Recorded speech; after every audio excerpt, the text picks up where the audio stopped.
Nous sommes au diapason du carême, temps de pénitence, de prière et de méditation autour de la passion de notre Seigneur Jésus-Christ. Hier, nous avons écouté la 3e station de son chemin de croix. Et pour le 3e vendredi de carême, nous allons méditer quelques minutes sur la station suivante. Jésus rencontre sa très sainte mère.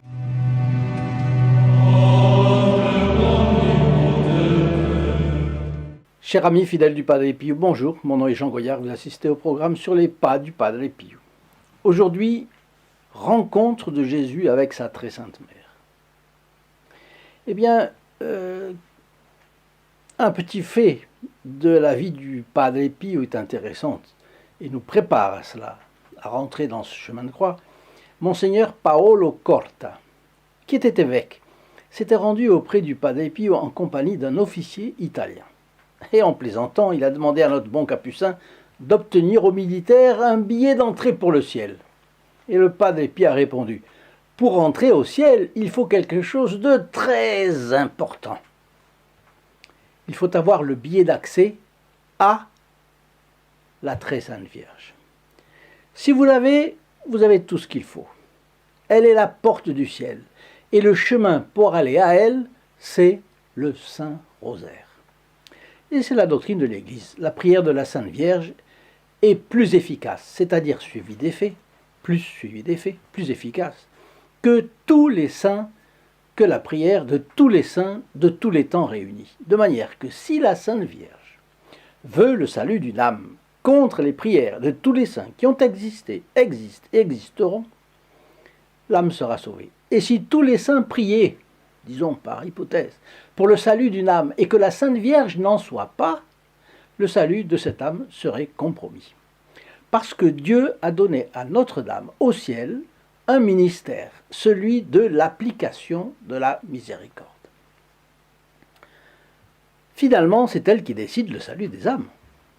Et c'est pourquoi tant de fidèles, depuis très longtemps, désirent la proclamation comme un dogme que Notre-Dame est la médiatrice de toutes les grâces. Quand Anita Rodot, une fille spirituelle du Padre Pio, qui avait l'âme très simple et délicate, lui a demandé: mon père, pouvez-vous m'apprendre un raccourci pour aller plus rapidement à Dieu? La réponse du Padre Pio a été: eh bien, le raccourci, c'est la Sainte Vierge. La très Sainte Vierge, a-t-il insisté, est l'exemple parfait de la miséricorde divine sur la terre. Et à un prêtre qui l'interrogeait, il a encore dit: c'est elle qui nous donne un aperçu de l'immensité et de la puissance divine. Allez aussi au Salve Regina de Saint Bernard, il le proclame bien: Notre-Dame est notre mère de miséricorde, notre vie, notre douceur et notre espérance. La Sainte Vierge sera aujourd'hui donc au centre de nos pensées. Et c'est donc à cause d'elle que nous recevons un message d'un ami nommé Quintin. Et je vous le communique parce qu'il s'adresse en fait à nous tous. Voilà ce qu'il dit: grâce à vos vidéos, j'ai compris l'importance de la confession et j'ai commencé à fréquenter ce sacrement. Pour cette grande grâce que j'ai reçue, merci Jésus. Si c'était le seul fruit de l'existence de notre chaîne, les membres de notre équipe considéreraient leur temps comme bien employé. Grâce à Notre-Dame, il y en a eu beaucoup déjà. Qui dit confession dit un fleuve de grâce déversé sur l'âme du pénitent. Certains regardent trop la forme des rites catholiques, sans y penser profondément. Eh bien, les sacrements renferment tous une doctrine, des symboles, et ce qui est le plus important, une participation à la vie même de Dieu. C'est la définition de la grâce. Les sacrements sont les moyens que l'Église met à notre disposition pour accéder à la grâce. Et c'est aussi pourquoi elle nous impose le devoir de nous en approcher, non pas du tout par une volonté arbitraire qui provoquerait stupidement l'effet contraire à l'effet désiré, mais parce que des fleuves de grâce en dépendent. Je vous livre aussi le témoignage de Janine, qui est elle aussi protégée du Padre Pio. Elle dit: j'attends chaque jour vos vidéos, je demande pardon à Dieu et chaque fois je me sens mieux pour ma journée. Vous voyez, on fait un sacrifice, mais Dieu le rend de 1000 manières, comme vous le savez bien. Alors à présent, je vous donne une information capitale pour la vie de la chaîne. Je suis certain que cela vous intéressera. Nous sommes tous heureux d'agir au service de la cause du Padre Pio. Vos commentaires manifestent que les fruits de cet apostolat du Padre Pio sont nombreux. Il y a des prises de conscience majeures, des conversions, des retours à une pratique sérieuse des sacrements, le retour à la confession, le recours à tous les sacrements, l'assistance à la messe, la communion. Bon, cela fait plaisir à notre Seigneur Jésus-Christ et à sa Sainte Mère. Si les fruits sont bons, c'est que l'arbre est bon, comme nous l'a dit Jésus. Bien, cela amène une autre réflexion. Cette cause consiste à relier le plus d'âmes possible au Padre Pio. Ne mériterait-elle pas plus d'enthousiasme, d'effort, de zèle, de dévouement? Dans l'objectif d'introduire le Padre Pio dans les foyers, beaucoup a été fait, je suis d'accord. Mais il ne faudrait pas qu'un jour le bon Dieu nous dise « Vous aviez un bel instrument, vous en aviez la preuve d'ailleurs, n'avez-vous pas été un peu négligent ou paresseux à jeter les filets, car bien des âmes vous ont échappé. » Bon, cela vaut pour nous tous, évidemment moi le premier. J'oserais dire que la chaîne sur les pas du Padre Pio est une œuvre de salubrité morale. Elle n'est pas reconnue comme telle par le monde, sans doute, mais c'est ça. Nous ne pouvons pas demander à des retraités de faire cette œuvre de salubrité morale. Comment mettre en ordre de bataille des retraités répartis sur tout le territoire de notre pays? C'est un travail régulier, exigeant, etc. Et pour être efficace, il faut qu'il soit fait à fond. Un retraité a généralement ses occupations, sa famille, ses petits-enfants. Bon, c'est difficile pour lui de voyager. Des personnes au chômage, ça ne va pas non plus. Il leur faut subvenir à leurs besoins, leur faut chercher un emploi. Bon. Il nous faut des jeunes pour répondre au téléphone, faire des contacts un peu partout. Des jeunes qui puissent prendre 1 ou 2 années sabbatiques, mais ce n'est pas facile à trouver. Et en plus des jeunes dont la vie arrive à se combiner avec les exigences que nous avons, tout cela pose des difficultés. Il faut les défrayer de leurs dépenses. Bref, nous nous attelons à cette tâche. Mais cela coûte de l'argent pour voyager, hein. Les rencontrer, etc. Bon, il faut aussi payer un local, les lignes téléphoniques, les moyens informatiques. Alors nous nous sommes installés en province. Vous savez, la région parisienne était exclue vu les prix. Bon, cela nous coûte 3 500 € par mois tirés au plus juste. Il faut ajouter 700 € pour la gestion de notre page Facebook. Puis il y a la publicité, afin de trouver les âmes intéressées. Elles existent, mais comment les trouver sinon? Bon, ce sont 500 € par mois de plus pour mettre de la publicité sur le réseau social Facebook. Et 2000 pour être autorisé à passer des bannières sur YouTube. Enfin, comptons 500 € par mois pour s'assurer qu'un employé fasse les envois de matériel par la poste. Nous sommes déjà à 7200 € par mois. Chaque mois qui passe, 7200. Donc dans 2 mois, 14 400. Dans 3 mois, 21 600. Dans 6 mois, 43 200. De loin, il n'est pas possible de s'en rendre compte, mais c'est très lourd à porter. Très lourd. Si les choses ne s'étaient pas faites petit à petit, si nous n'avions pas été puissamment aidés par le Padre Pio, et je tiens à le dire, si nous n'avions pas été soutenus à bout de bras par les membres du groupe des protégés du Padre Pio, aujourd'hui nous aurions fermé les portes et sur YouTube, vous ne trouveriez plus trace d'activité de la chaîne sur les pas du Padre Pio. Je remercie donc chaleureusement, très chaleureusement, tous ceux qui nous ont aidés moyennant un gros sacrifice. Je les ai bien présents à l'esprit. Ah, j'oubliais aussi les timbres, parce qu'en plus des 10 000 mails par an, nous recevons beaucoup de courriers par lettre, des demandes de matériel sur le Padre Pio, des photos, des petits livrets, bon. Mais ce n'est pas un envoi en grand nombre qui vous donne droit à un tarif réduit. Parce qu'un envoi à grand nombre, c'est à partir de 1000 courriers. Donc chaque fois que nous écrivons, c'est un timbre. Et un timbre, c'est 1,49 €. Une photo à expédier, ce sont 2 timbres, 3,50 €. Un petit ouvrage à envoyer, 4 timbres, 6,50 €. Pour fabriquer les statues du Padre Pio, Bon, on a trouvé à les faire au Portugal pour 12,90 €, alors que cela coûtait 18 € en Allemagne. Mais l'expédition, c'est 12 € de plus. Donc pour la France, vous voyez, c'est 12,90 € plus 12 €. Ça fait 24,90 €, 25 € quoi. Bon. Pour les dom-toms, c'est la facture de la statue qui coûte la même chose qu'en France, 12,90 €. Mais l'expédition, c'est 15 €. Donc ça fait les deux 27,90 €, autrement dit 28 €, quoi. Et pour des endroits plus lointains, les prix sont malheureusement prohibitifs. Je n'ai même pas compté l'impression des lettres. Si on fait un calcul correct, c'est un budget qui tutoie les 9 000 € par mois. Qui s'en charge? Les protégés du Padre Pio.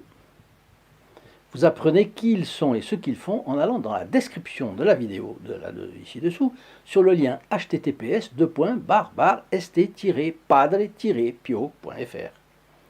Les protégés du Padre Pio font le geste militant qui assure la propulsion de la chaîne. Il faut un sacrifice financier pour qu'elle supporte la charge que je vous ai montrée. Et pour cela, il n'y a pas de petit ou de grand sacrifice. Ce qui compte, c'est ce que Dieu voit.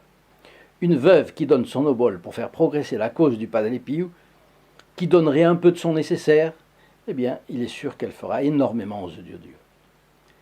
Que personne n'ait de crainte, c'est ce que je dis toujours, l'important c'est de se priver un peu pour le Padre Pio. Ne pas lui donner seulement un peu de son superflu, mais peut-être un peu de son nécessaire, qui sait. En tout cas, une chose est certaine, une chose est sûre, le diable ne veut pas de vous comme protégé du Padre Pio. Le Padre Pio est un de ses pires ennemis. Le diable sait qu'un geste militant d'un protégé du Padre Pio permettra à celui-ci d'arracher des âmes à ses griffes, affaiblira son influence sur nos pays, sur vous, sur ce qui vous entoure. Pour vous éloigner du Padre Pio, Satan a de nombreuses tactiques. Et il y en a 4 que nos amis eux-mêmes de la chaîne nous ont signalées, car ils en ont eu l'expérience pour eux-mêmes. La première, c'est que quelqu'un va être protégé du Padre Pio. Il y a pensé, il s'y prépare. Et le diable lui envoie une distraction qui l'empêche de s'inscrire à ce moment-là. C'est quelque chose à voir ou à faire, une mesure à prendre, qui revient à la mémoire, et hop, un coup de téléphone d'un ami qui fait oublier la question, puis vous baissez l'écran de votre ordinateur, vous sortez de la fenêtre de votre téléphone portable, et le geste militant est renvoyé à plus tard. Et on n'y revient plus, parce qu'on a oublié, rien de plus normal. Bon. Le diable se réjouit, il est malin, il est content aussi. Sa deuxième tactique, vous repoussez l'inscription au motif de mieux peser le pour et le contre, etc. Et c'est envoyé aux calendes grecques, passant à côté de grâces considérables comme celles qui sont acquises par la messe hebdomadaire célébrée au bénéfice des protégés du Padre Pio. Tout au long de l'année, une messe par semaine. Bien, chaque semaine, une sainte messe qui n'est pas pour vous. Dans 2 mois, ce sera 10, et ainsi de suite, ainsi de suite. Au bout de 2 mois, 10 messes ratées. Satan a déjà gagné 10 batailles contre vous. 10 batailles à la conquête des âmes. Peut-être aussi de la vôtre. Troisième tactique, le démon essaye aussi d'exagérer aux yeux des personnes la valeur de leur contribution.